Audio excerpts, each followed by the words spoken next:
This tutorial explains how to remove unwanted objects from photos using Canva AI with Magic Eraser and Magic Grab, both available with the Canva Pro subscription. For Magic Eraser, upload your image, select it, and click Edit Photo.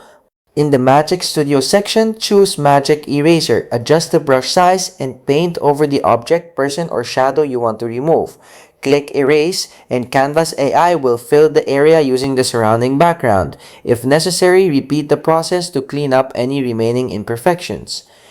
For Magic Grab, select your image, open Edit Photo, and choose Magic Grab from Magic Studio.